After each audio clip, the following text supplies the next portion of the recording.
This is Motorboar. I'm Tushar, and today we're riding that the Bajaj Dominar 400.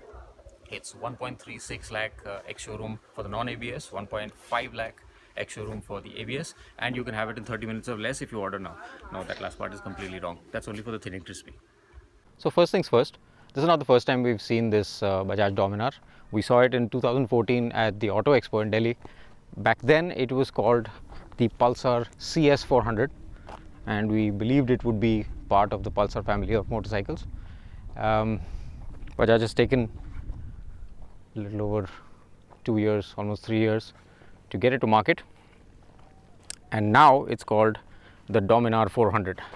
The Dominar name is also something that they spent quite a bit of time deliberating over, at least the last few months for sure.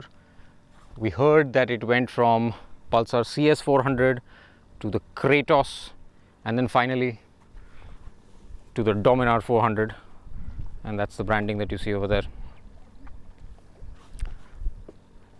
which explains the pizza jokes. That cheese crust white one is the one that I'm riding today, and we've done about 50 kilometers already, down from Panchgani all the way to Vai and through to this location, Dome Lake. Don't mess this location up, guys. We need places to shoot. Bajaj have, of course, pulled a fast one on the entire industry once again with the Dominar. The 1.5 version, which is with ABS, is a very, very competitive price, and there are a whole bunch of firsts in this vehicle, not least of which, of course, is this all LED headlamp cluster. It's going to be a little bit noisy, but I think it's worth showing you how that works.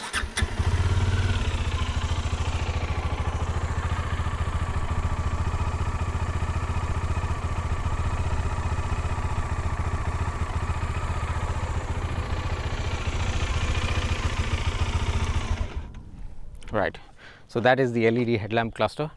I think it's a little bit of a misnomer that this is an always on headlamp. What they have actually is 3 sets of lamps. They have a pilot lamp there, then you've got LED DRLs down here, and then you've got the main low beam and high beam in the center. So it's not exactly a always on headlamp, but it's bright enough in the daytime that you might mistake it for the headlamp being on. Certainly buyers of the Dominar 400 are going to spend much of their initial years of ownership just shaking their head sadly at every single person that comes the opposite way going, or whatever, some pressing actions indicating that you should be turning off your headlamp. It's okay, guys, the battery will not run down, no problem. Right, so on to the other firsts.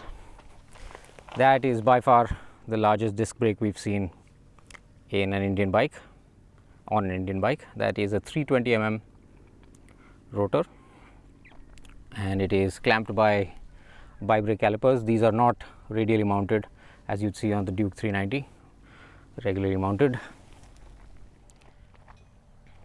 What else? You've got these what appear to be in fashion, these what they call diamond cut machined alloys, where you've got this slightly shiny piece on the sides, machined. Looks reasonably all right. I'm not super keen on the pattern of the rims, but it looks okay. What else? The perimeter frame, of course, we've seen before with the 200 NS.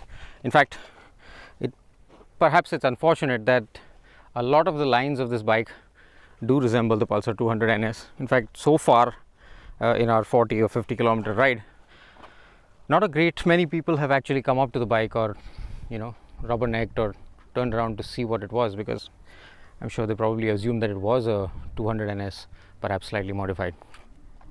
So that's a bit of an opportunity loss, particularly for something that they're trying to build as a new brand. Here's a closer look at the all digital console. I'm not sure if you can make out properly in this video, but it's quite visible even in bright sunlight. We're standing in fairly harsh light right now. It's split. There are a bunch of idiot lights down here on the tank It's very reminiscent of the Ducati Diavel, and I don't think Bajaj is particularly shy about that. Even in the brochure that we were handed, there are indications that there is an inspiration from the Diavel. You can see that at the back as well. The short stubby tail, of course that's lengthened a bit because of this mudguard. You can see inspirations from the Diavel in the tail lamp as well. It's a muscular looking bike, not half bad for sure. Bits and bobs borrowed from various corporate cousins. Those mirrors look a little bit like the KTM's. Those tires are the MRF Revs C1, which are an evolution of the Revs C, which are currently available on the Duke 200. Bajaj also tells us that they've done some significant work on the cooling mechanism for the Dominar. That looks very much like the radiator that you'd see on a KTM 390 Duke. It's got a nicer level indicator right here. With the 390 you have to peek around the shrouds, the plastic shrouds, to actually figure out how much coolant you have. We were told that the work that they've done in the cooling system will ensure that you don't feel that heat straight on your legs, and for sure today we did not feel any discomfort on or around our legs. There was no overheating at all. The coolant seemed to stay in the radiator, which is actually more than I can say about my first KTM 390, which had a tendency to spout green fountains. This one is running fairly cool, although to be fair, today is excellent riding weather. So the middle of the afternoon and we are just past 26 degrees. Here's a close-up of the monoshock that Bajaj has provided.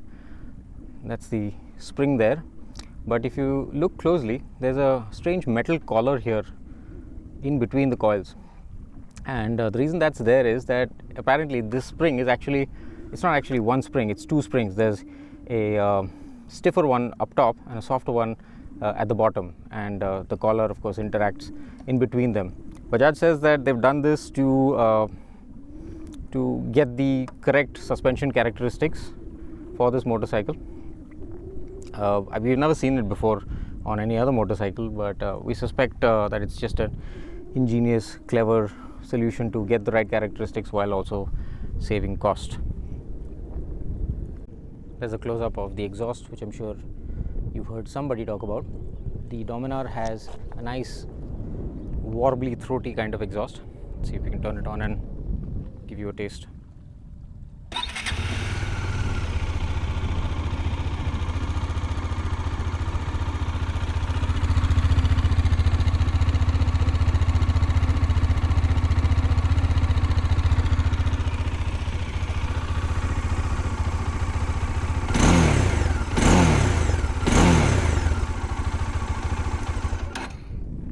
Not so bad. It's smoothened out at higher revs, quite similar to what you'd expect in a KTM 390, where at higher revs it just kind of becomes one sort of sonorous drone. Bajaj has made some compromises in the interest of low cost. The forks, for example, are 43 mm, but they're conventional, they're not upside downs. The Pulsar CS400 concept that we saw had upside downs. The head of the engine, which is substantially based on the KTM 390, is actually an SOHC head, not a DOHC, and it has 3 spark plugs, of course. I don't know why, but it does have 3 spark plugs. Similar cost cutting is seen here at the swing arm. This is a stamped steel item which has these little welds to make it look all super bikey, but yeah, it is made of stamped steel, but it is sort of contoured in a way that makes it look reasonable. Still not as trick as the aluminum one that you see in the KTM 390, but there you go. Show you the storage.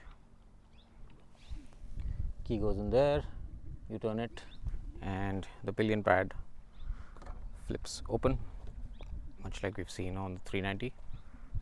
A little bit of space here, certainly enough for perhaps a small toolkit and your papers.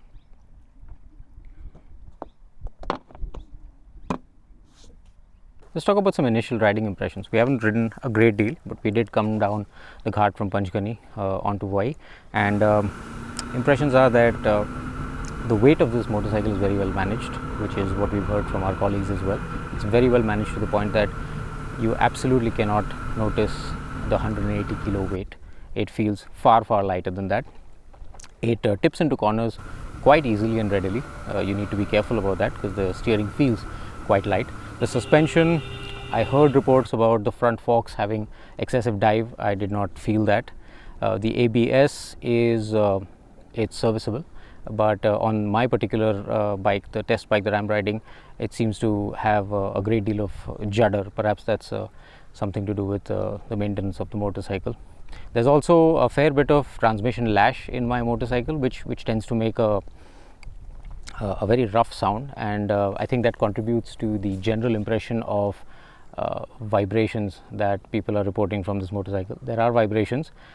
I think they can probably be taken care of by the time this hits full production. Time to get on the bikes and head back to Pune and get some highway work under us so we can actually test the upper limits of the rev range. ओए चलो, पैसा किसके लिए दे रहा हूँ तुम लोग को? Right, so a short blast down the highway and we're at the world famous and renowned Bajaj Snack Center, and we're still some distance away from Pune. Here's some highway thoughts. So the Dominar feels quite familiar in the engine department, and while Bajaj does claim that the 35 Newton meters comes 1000 RPM lower in the rev range and it makes 28 Newton meters as low as 3000 RPM. For the most part on the highway, when you're going to be winding that throttle open more than in the cities or in the ghats, it feels very familiar and very KTM like. There are of course, like most people seem to be talking about, more vibrations than you'd expect, but I really think that something that Bajaj will be able to sort out without having to make major changes. Thoughts about handling? Like I said before, it does tip into a corner fairly easily, but it holds the line very well. I had some hairy moments when I had your typical double speed bump followed by a massive crater of a pothole. No problem. The riding position is neutral enough such that you can actually stand up on those pegs. The pegs are spring loaded and they have a feeler down there. Nice pegs down there as well. So yeah, stand up on those pegs and you'll be able to sort yourself out even in a slightly hairy situation. Tires are doing their job admirably. We had a nice time coming back from Panchgani. It holds the line.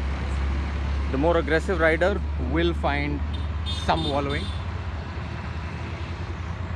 but for a bike straight out of the showroom, or in this case straight out of Bajaj, and not particularly tweaked for my weight, it does an admirable job in the suspension department. Also, what you may have heard is true. This is an all-day 120 km/h cruiser. No problem at all. The vibes of course will buzz through the handlebars and give you some fatigue, but yes, the engine does not feel stressed at all and you can do 120 all day. I have no doubt that this bike will do its claimed 148 km/h quite easily. As far as the acceleration to 100 goes, Bajaj is claiming just north of 8 seconds, and that sounds about right as well.